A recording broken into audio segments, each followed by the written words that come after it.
I have to be honest, I'm super excited to be here. It's awesome to be back here in Las Vegas. The last time I was here, I spoke at Defcon 17, and I was on a secret research mission, and I just want to show you a secret image of that. I was invited up on stage, dragged up stage on a Cirque du Soleil's Humanity, and I was a part of the orgy scene, and they tried to take off my pants. I didn't let them take off the pants, but it's just, I love Las Vegas because it's always that type of stuff that happens when you're out here. But seriously, on a more serious note, why am I here right now? I want to make this really, really simple. I found a VoIP protocol. I found a protocol exploit method. I found a vulnerability in a hotel. And it was a clever physical thing combined with a protocol exploit method. And I want to share that with you in detail today. I want to talk about that. And when I found the vulnerability on a real production network, I thought the right thing was to let the hotel know that. So I disclosed it to them anonymously, and I let them know about it. But I want to share with you this information. And I also, I'm really excited to show off my VoIP Hopper tool, which is my security assessment tool, which actually implements this exploit. So you're going to see the latest VoIP Hopper, which I'm going to release right now. So first of all, I want to thank all you guys for being in this room right now. I want to thank my friends, my associates that are here. And let's talk about the agenda. I want to blow through this. I want to get to the actual vulnerability. But when I was researching this, it's something I'm so passionate about. What better place to talk about hacking hotels VoIP but Defcon, right? You're probably in the best place in the world where you have myriad luxury resort hotels, which is actually what I'm researching, what I'm talking about. So we're going to blow through some actual business case examples, because before we get to the technical, I want you to understand the business context of what's going on here. First of all, what is VIPER? VIPER stands for Voice over IP Exploit Research, and what we are is we're a highly specialized VoIP pen test team, and we do back-to-back VoIP pen testing, but we also have some other strategic missions. I'm the director of Sipera VIPER Lab, but we're working on Lava, which is a vulnerability scanner for VoIP. We publish VAS, which is a Linux distro that has all of our open source tools on it. And that's basically what we're doing. Is the commonality with us and VIPER is that we're all passionate about voice over IP security, and we love to learn. That's kind of a common thing in our lab. So let's talk market-wise, what's going on with VoIP and hotels. In 2008, worldwide revenue was $869 million. By 2014, it's expected to explode to $2 billion. So the point here is that revenue is growing. It's a growing market. And the second point is it's only in the luxury resort, only in the most expensive hotels. It has not yet penetrated the mid-market yet, but it's expected to soon. So what I want to talk next is I want to talk about the benefits to the hotel of having VoIP. I want to talk about the benefits to the guests from a business perspective. And then I want to talk about what the benefits of VoIP security are. So benefits to hotels, simplicity. These are the well-known benefits of VoIP in general.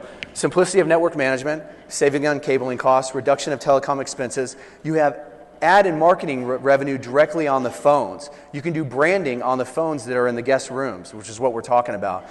You improve customer service by having increased revenue from customers coming back. New VoIP applications provide a technology differentiator over your competition, and you can use VoIP as a QA tool to improve customer service. And then also, the obvious thing, rebuilding lost telephone service revenue from mobile phones, especially in international areas. An EU Commission had found that the charges were inflated for international roaming. So here's a couple slide points on this. VoIP over Wi-Fi in hotels. Increasingly, hotels are having these handsets and giving them out to guests where poolside, they can hit a button and order a product or a service. Benefits to the guest. We have the obvious improved service. You can order room service from your IP phone menu. New products and services like the VoIP over Wi-Fi handsets. You have new and advanced calling features. And then you have cheaper calls. I mean, who doesn't want cheaper calls in their guest room when you don't want to use your mobile phone when you're international or otherwise? It's increasingly becoming the norm that hotels that are using VoIP are allowing free calling, free domestic calling. So what are the VoIP security benefits for a hotel?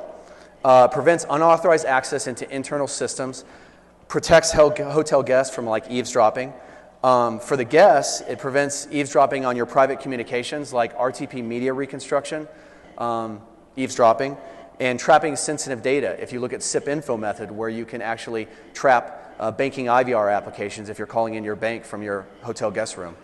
Let's talk really quick about some case studies of VoIP in hotels. Peninsula Hotels, a 5-star luxury hotel chain, 14 hotels globally linked. The basic thing was telecom cost savings.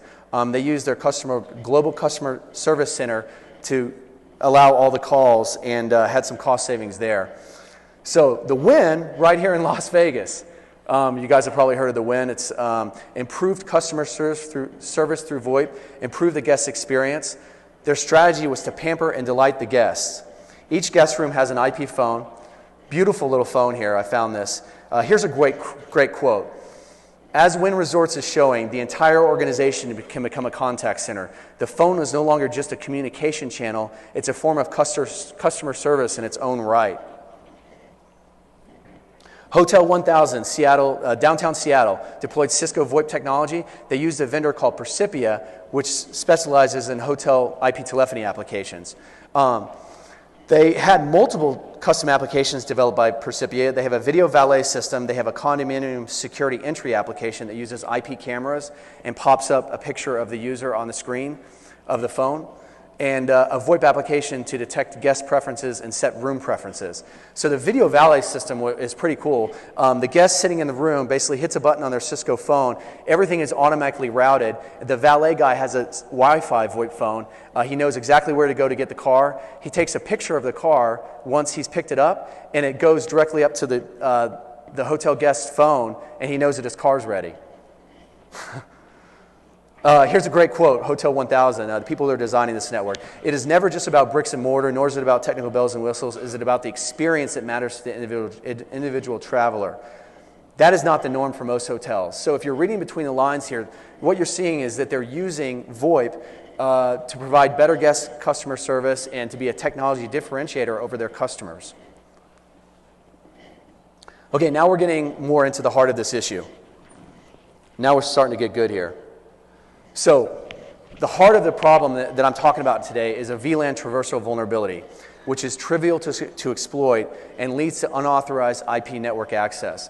So the business risk is that hotels deploying VoIP have many benefits that they provide, but from all deployments I've seen are at risk of unauthorized internal IP network access to the rooms through the guest phones sitting in the rooms. Because these physical ports by default allow VLAN traversal, and I'm going to talk in detail about what that is.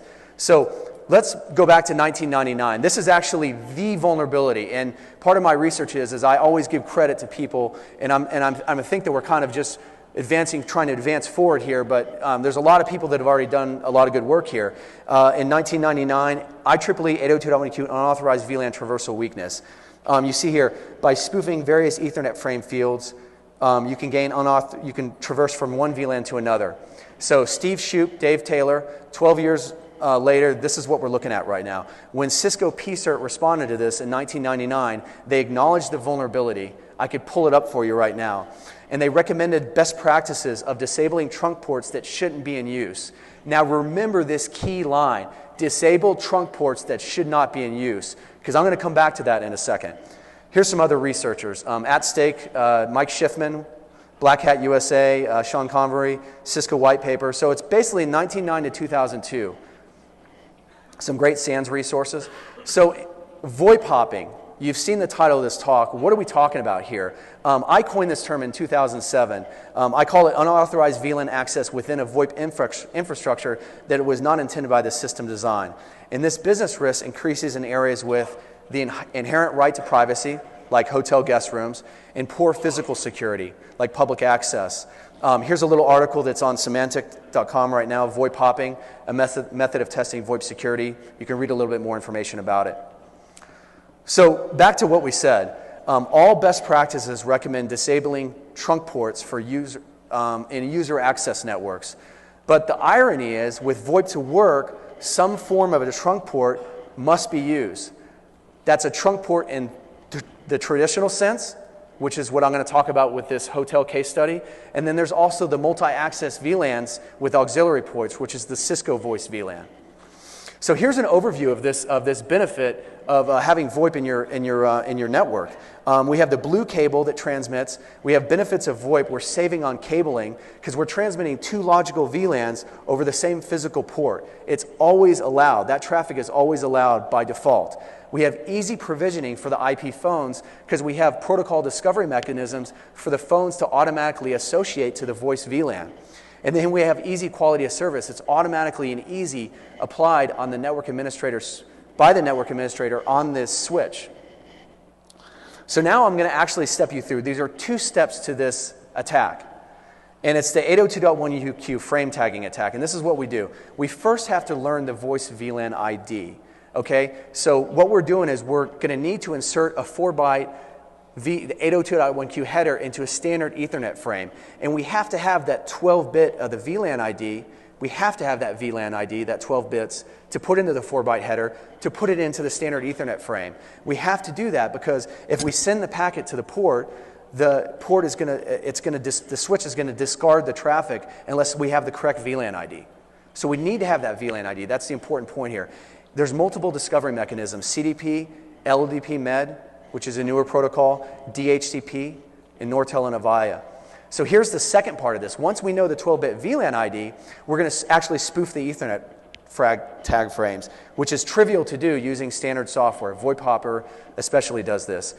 So we do is we create a virtual interface, like let's say the VLAN ID is 200. We create E0.200. And then if you look on your Linux PC, then you have created a virtual interface, and then you send a DHCP request that's tagged with that voice interface. You're basically becoming the phone. And so all subsequent tags all subsequent Ethernet frames are tagged with that voice VLAN ID. So I'm going to show you an overview of what we're looking at here. This is actually, let's say that this is a hotel infrastructure network, okay? So the first thing we know is that the phones have by default access to the call control servers. Whether there's a firewall or whether there is not a firewall, they are always going to have access to the call control servers. Otherwise, they can't place calls. We unplug the phone from the wall. We plug in our VoIP Hacker Ninja. So what is he going to do?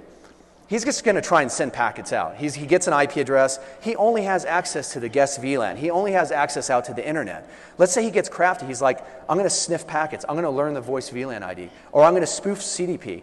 Okay, so now I know VLAN ID 200. I insert it into there. I create a virtual interface. And now it's the same thing as I have access to the same access as a phone. So now I can tag my packets and I can send them, and I have full access to the call control network. Okay?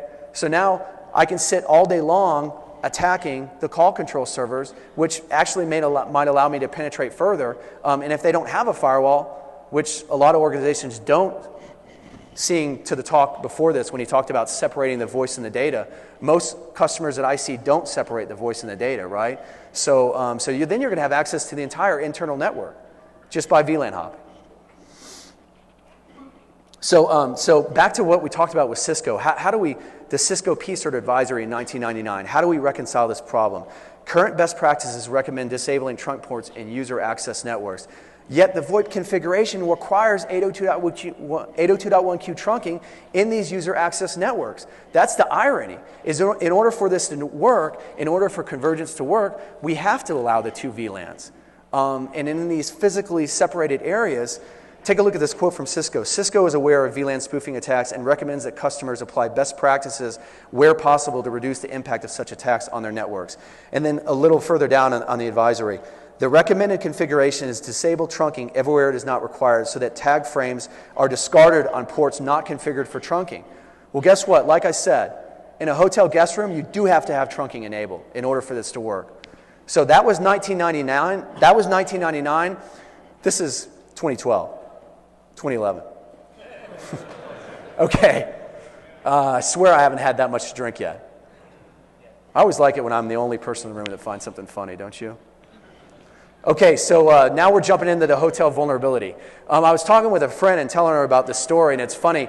she was like saying, this is like a scene out of Ocean's 11 or something. I mean, could this not be like a future movie that they make where instead of doing all this fancy physical security, they just check into the guest room. They just check into the guest room and have multiple colluders, and they're able to get access into the internal network and pilfer out the electronic cache or whatever. It's a funny idea. But I mean, you literally have like a doomsday type of scenario. So my story of the hotel, like I said before, I was sitting in a luxury hotel very recently that had IP phones configured in the guest rooms. So I want to go into detail about the security controls that were in place and a detailed description of the methods and how they were defeated. So the first security control that we found is we tried to unplug the phone from the wall and have our laptop plugged in, and we tried to do the normal stuff that you would do in order to gain access to the network, and we had no access to the network. So we kind of became clear that the hotel administrators, security operations, or whomever, kind of knew what they were doing, is that they were trying to apply security to prevent us to gain unauthorized access. You couldn't just unplug and plug in as if you were a curious user. So the first thing that we saw is they did MAC address hiding. So what they did is they, on the back of the VoIP phone, they unplugged, they peeled off the MAC address, because it's kind of a common knowledge in this type of scenario that we're talking about, is that you can spoof the MAC address of a phone using standard software on your laptop and gain access to the network because they're doing port security or MAC address filtering. So the fact that they had peeled it off inferred that they knew about port security or MAC address filtering, and by hiding the MAC address, they were trying to prevent us from spoofing the MAC address. So the second thing we noticed is once we had gone a little further, we noticed that we had spoofed the MAC address, but we sent a DHCP request, and the DHCP response timed out. So a casual, unskilled person would think, well, I can't gain access to the network. So some people could see that DHCP would kind of be a security control and that it would defeat the casual people, and all the phones were configured with static IP addresses. So that's one of the things that we observed. So the next question becomes, if you were going to gain access to the network and you're sitting in the guest room, how do you know the right IP address to use across the network where there's no IP address conflict? So this is kind of one of the major things about VoIP Hopper that I'm going to show you guys, is when we just plugged in and had a sniffer running, we noticed that the trunk ports were leaking the VLAN ID. And what I mean by this is we were receiving 802.1q tagged frames, Ethernet, ARP packets that were tagged. So all we had to do was open up a sniffer and see, we saw the VLAN ID that the phones were using by just using a sniffer. So this was news to me because I thought maybe this is some kind of misconfiguration. Maybe they shouldn't do, they had trunk ports configured.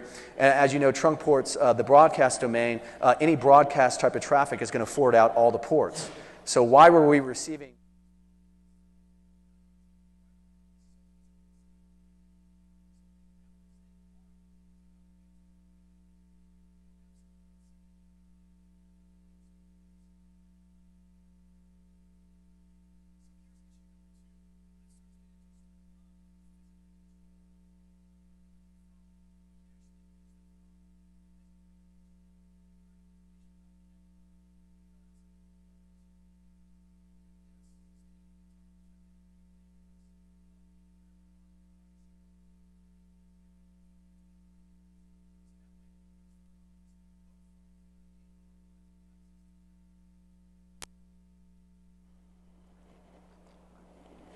So I'm going to talk about what the methods are, okay?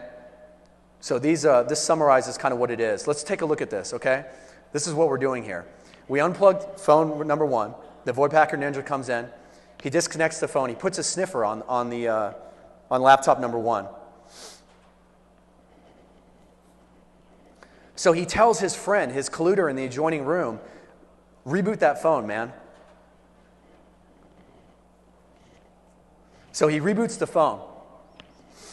So when that phone boots up, it's always going to send a gratuitous ARP, and it's going to send an ARP. It's like a little signature. It's going to send two ARPs, one gratuitous, one looking for its default IP gateway. So the packet comes across the broadcast domain, across the same VLAN that's shared, and he gets that. He gets the source IP and the source MAC of that phone.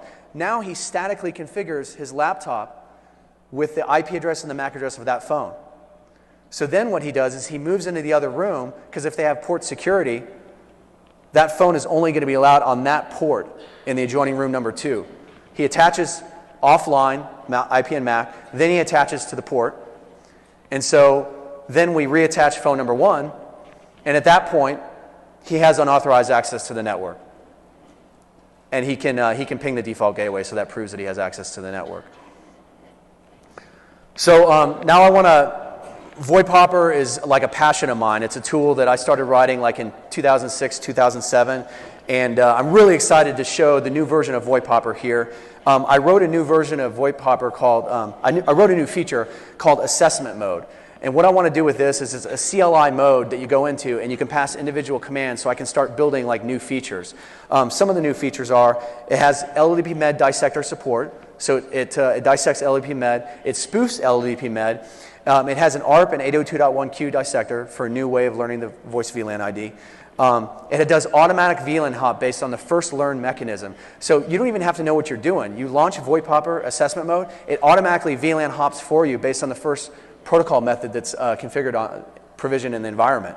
And then it actually automatically VLAN hops and then automatically passively records the IP and MAC of every single phone on the VoIP VLAN.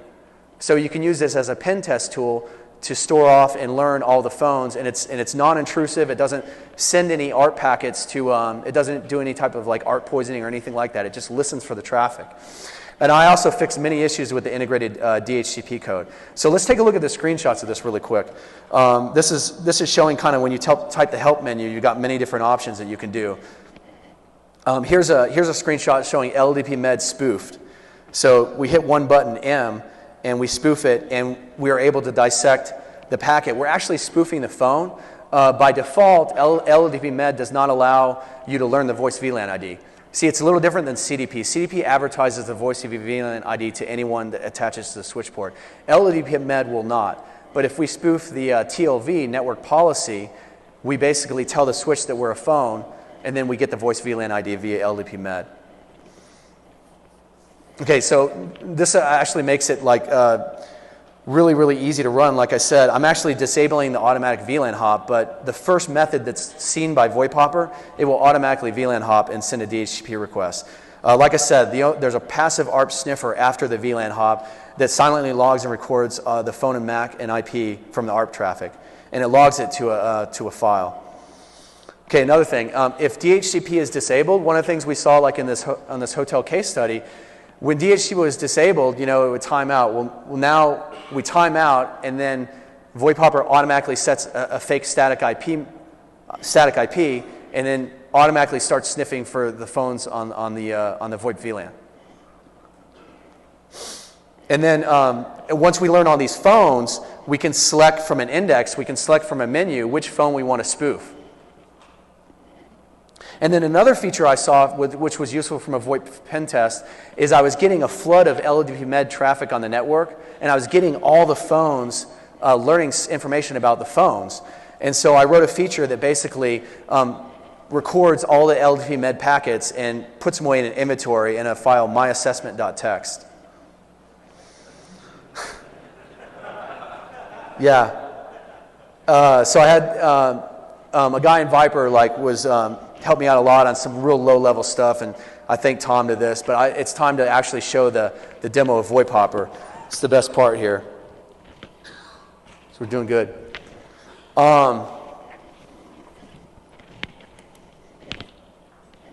You see here? Yeah. Okay. So I have the screen here for VoIP Hopper, and I'm just going to launch it, and let's just see what happens on the network. Let's just see what happens for the first method that's discovered.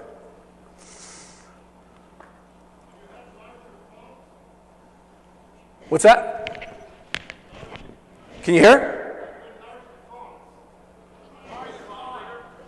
Large the what? Oh, the font.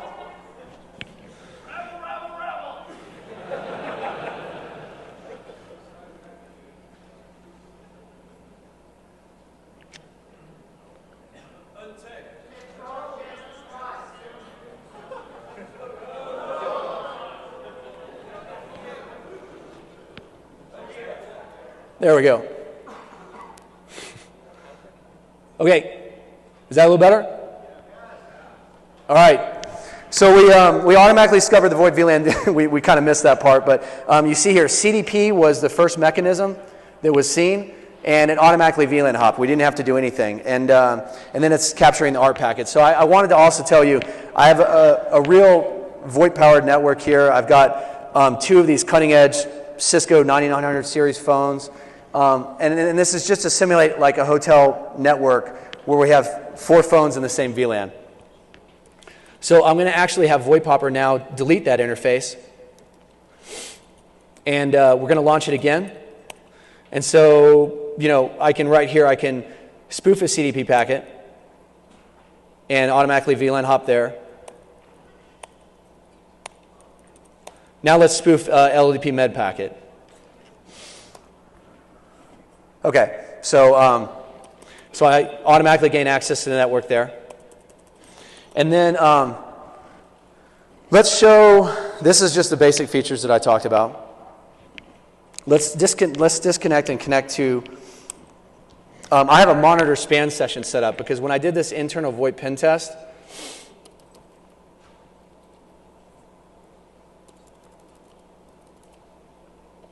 this is just happening like, it's just automatically doing it so fast here.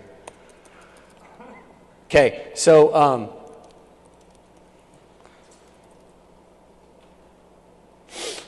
what I'm doing here is I'm just listening for the LDTP med endpoints to send me traffic.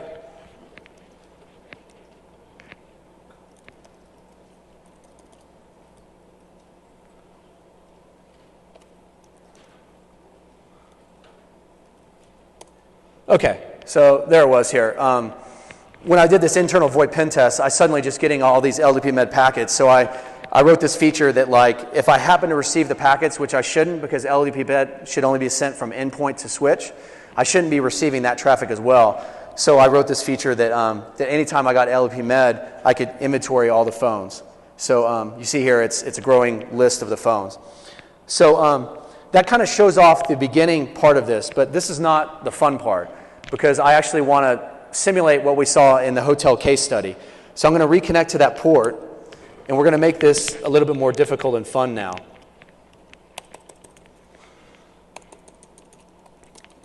Okay, so we're going to get into the switch.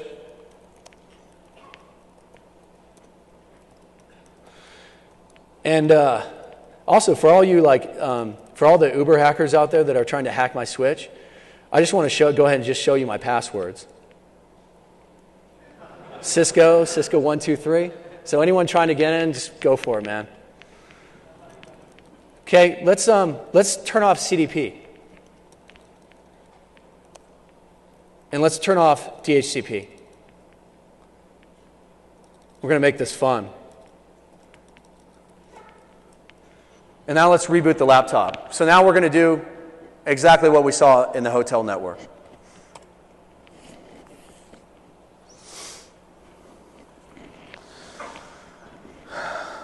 And now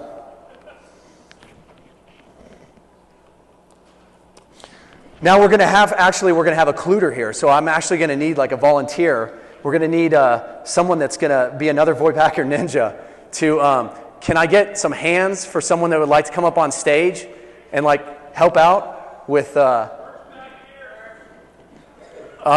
sorry man, you right there?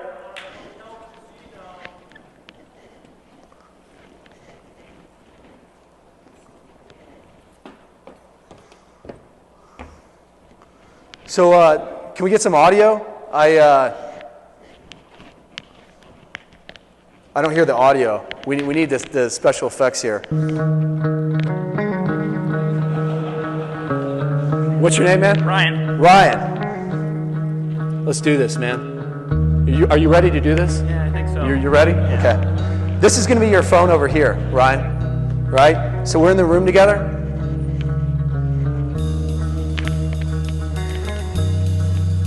I think we're ready to go. Okay, you don't touch anything right now. I'm going to give you the instructions on what to do. Okay? All right. Because this is something you just don't mess around with, right? So what happens? what happens in the hotel is that if you don't do things the right way, the security comes knocking on the door, right? And I'm just going to run out. I'm going to say it was Ryan's fault. Okay, so you guys see this here. I don't have anything, especially when I don't type the correct command. So I got ifconfig, I got nothing, right? So, so what are we going to do, Ryan? What we're going to do is I'm going to control the laptop, and I got the sniffer attached already to this guy right here. So with static IPs, I see less ARP traffic.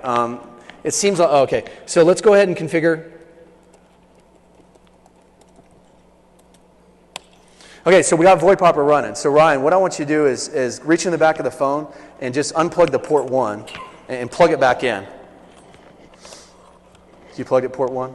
Nice, Ryan. That's awesome, man. Give a hand for him. But that's right. You want a beer, man? I had some. So what's happening here is VoIP Hopper first needs to learn the VLAN ID before it VLAN hops. So when your phone boots up, we're probably going to get something here in a second. So let's just wait around. So we're just sitting in our hotel room drinking a beer. Having a beer. So like I said, that broadcast gratuitous ARP and then the broadcast looking for its default gateway, VoIP Hopper picks that up. See? We got 802.1q VLAN header. We learned the VLAN ID. Now what's happening is, let's watch this. It's going to time out on the DHCP because that also has to happen before the ARP sniffer starts listening for the new phones. So minimum timeout, 20 second.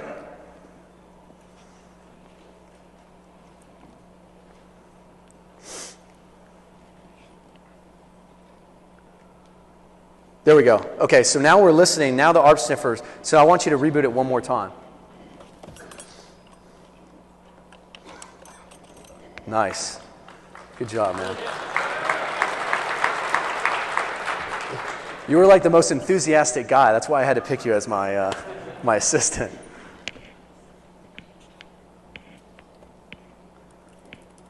Okay, so it's going to take a second here.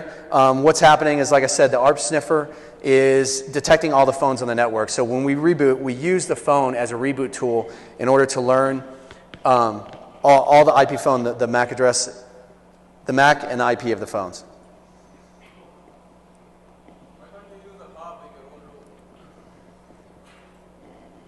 The question was, why don't we use a hub? We could easily use a hub.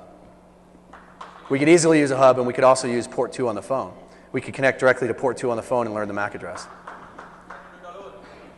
What's that? So then I don't need Brian. No, I'm not. You want to see this guy up here, though. You want to see this guy up here. No, I'll get to that in a second. But what do we see here? We learn the IP and the MAC of the phone, right? So we see here that this is probably the phone, and the other one's the gateway. So before we do anything here, let's take a look at this. Okay, so I got and my MAC address is this right here. And let's test, and let's try pinging something here. We got nothing, right?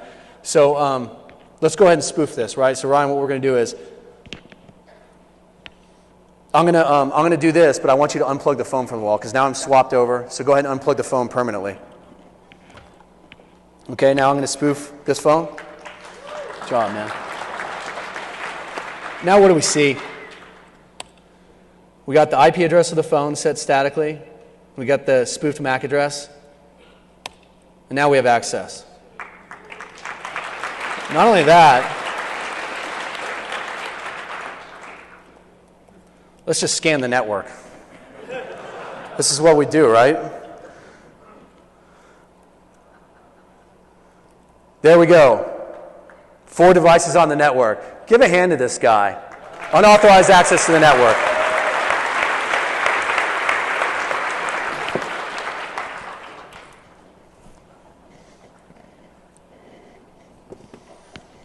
So this innocent little VoIP hopper versus the hotel, who won?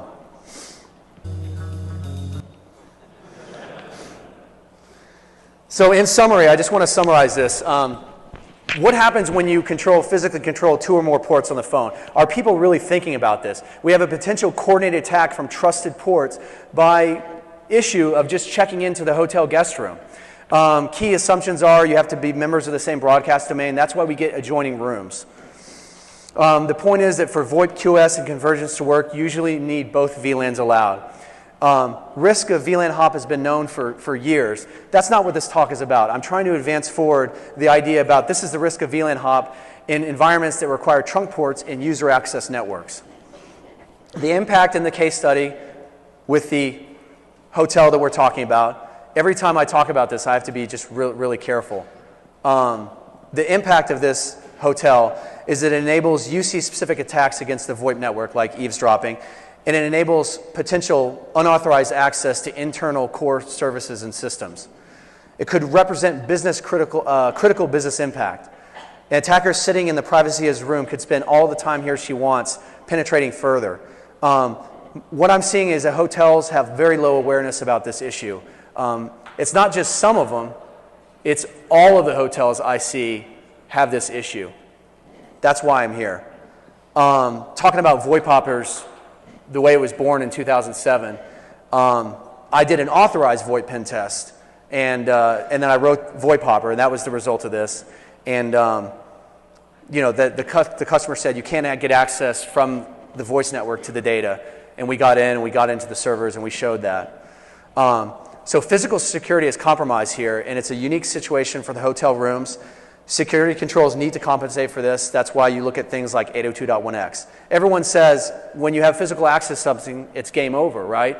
But that's the irony there, like I said, is in the hotel guest rooms, you know, guests have physical access to the phones because it's a business benefit to use the phones. Otherwise, why even have the phones there? Okay, I started kind of doing some fun little research on this because I wanted to like say, who are these people putting in these networks? Who are these people recommending best practices? So a couple of vendors turned up. This is with Hotel 1000 in Seattle. Valcros was the trusted Cisco partner that put in the network. So I wanted to ask Valcros, hey, what best practices did you recommend when you put in Hotel 1000 to I was like a little investigative journalist, but I found that they no longer had a server. They no longer had a web server, so I didn't get too far on that one.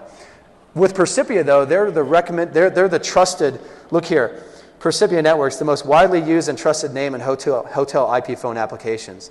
So I sent them an email. I'm not sure if you can see this, but I said I was wondering what is your best practices. Do you have a security solution that can help prevent unauthorized access from hackers breaking into internal networks of hotel guest rooms? I got no response from Percipia. A little disappointed in that. Would have been kind of fun. Okay, so another little thing that I did, a little fun thing, is I decided to do a little survey of hotels. It was kind of like a social engineering little survey, and just a survey to find out what was going on in the marketplace. So I had a research assistant basically find 100 of the most expensive, luxurious resort hotels in the world, and call them up and find out, A, do they have VoIP in the hotel guest rooms, and B, what was their price?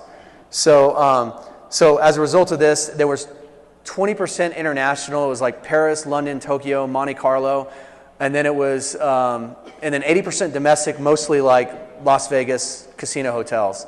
And the script went like this: my boss has a strong preference for hotels with VoIP, as he really likes the service and convenience of these phones. Does that sound kind of like suspicious to you? Like your boss has like a fetish for IP phones? He's gonna like curl up really close with his pillow? That's just disturbing. So the result was kind of surprising to me. Only 8 out of 100 phones had confirmed to have VoIP in the guest rooms. And the average room price was $655. So, you know, I got this nice list. It's really cool, nice spreadsheet. It'd be interesting a few years from now to research this and find out where the market is on this, because, you know, this is a passion of mine. I started this in 2007, and now we are in 2011. It would have been interesting to do this back then. Oh, now here's the typical response. I actually took the audio from one of the conversations. I'm going to play it to you. Can I make sure the audio works on this? I assume so. So listen here. Okay, I just have one more question. My boss has a preference for hotels that have voice over IP. He likes the convenience and special features of this type of phone. So do you provide those in your guest rooms? It's VoIP, voice over IP phones. It's just like an internet phone. You can't hear anything. You can't hear the audio of the other person. Well, anyway, she says, oh, not quite sure if our phones do that. I don't know what's wrong with the clip right now, but I'm not hearing that. Okay, you can't hear her, but she says she comes back on the phone and she says she checked with her. She's real sweet too. Okay, that's great. So there will be. She checked with her IT director, and they do have IP phones. I mean, they're straight from the IT director. We have IP phones in the guest rooms. Just thought it was interesting to see how they interpret the question of voice over IP, the hotel reservation specialists. And like I said, most of them had no idea about what voice over IP was. They always had to check with someone. That's the point of the exercise. So last little segment here, voice VLANs as trunk ports.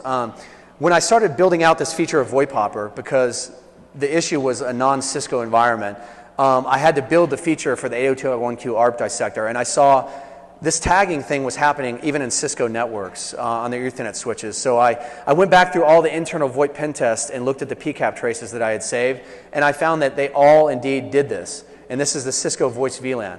So in summary, the Cisco voice VLAN operates just like a trunk port when you're just doing a standard trunk port.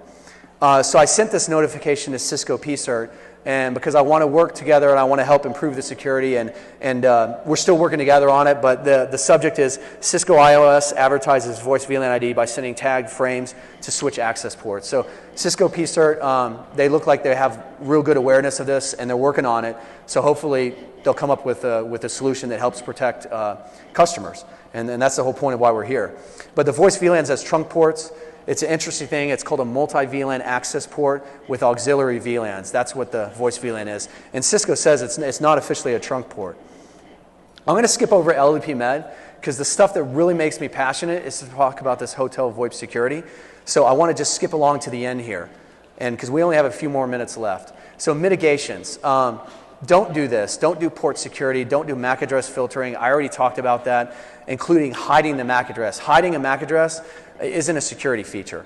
Now, this is something interesting that I'm starting to see in more deployments, is using physical locks on the phones, locking them to the VoIP port to the wall and locking the voice port on the phone itself. And this is a vendor Panduit that I've seen. I've done some internal VoIP pen tests where they knew I was coming, so they put these locks on. Seriously, I'm not kidding you. They had their physical security operations come do this. But, you know, we were able to defeat it because you just use one of these tools. and then that's what it looks like. That's what it looks like. But this is really interesting. Let me tell you this. I'm staying in a hotel right now. I'm not staying here. I'm staying in another hotel. And just a couple of days ago, I found out that they have voice over IP in their phones, voice over IP in their guest rooms. Now, I'm not going to do anything with that. But it's a new vendor that I've never seen before. Teledex, they're specialized for VoIP in the hospitality industry. And interesting, really, really fascinating. They did like a poor man's physical security. They stripped the top of the RJ45. Instead of using these physical locks, they stripped it off. I don't know if you can see that, but you can't like take the little bottom and pull it out. I just thought it was interesting. I mean, do they really trust that that's going to prevent someone from getting access? But that does tell you, we don't want you unplugging the phones and plugging in your laptop. That's what it tells me. And I tell you, when someone does something physical like this, that's where I draw the line. I would never, you know, try and circumvent that unless it was, you know, an authorized pen test. So you can use tweezers on the side. I have these tweezer tools. I didn't mean to say that. I'm just saying if I was going to do something.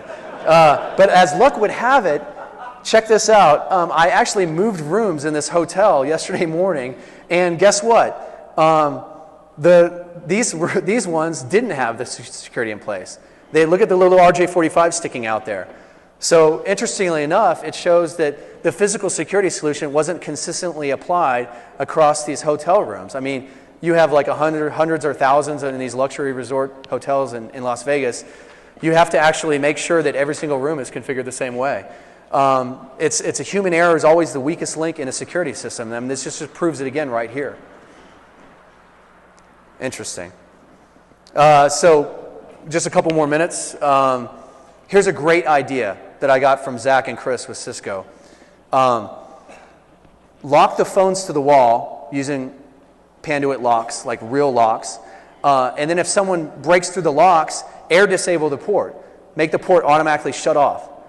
Because if someone's breaking through those locks, that's really a suspicious activity. So you can do one of two things. You can air disable the port, or you can keep the port up, but send a high priority security alert that notifies your security admins, and they come breaking down the door when they're trying to VLAN hop, and think that no one knows about it. That's like an awesome solution. I think all the hotels should be doing that, because the physical security combined with an operational procedure is really good. The detection and the logging. 802.1x is another well-known thing. Do multi-domain authentication. Don't configure the single VLAN because CDP can spoof when you use voice VLANs. There's a couple of limitations with 802.1x. I'm just going to gloss over that. In 2008, we published a tool called X-Test, and it highlights the two issues where you can piggyback on the successful authentication of an 802.1x wired supplement like a phone, and you can gain access to the network. We talked about this at TorCon. Looks like there's an awesome talk tomorrow where this guy is doing a transparent bridge through Linux. So you might want to check that out. It looks like he's kind of advancing that forward. MaxSec is another mitigation recommendation.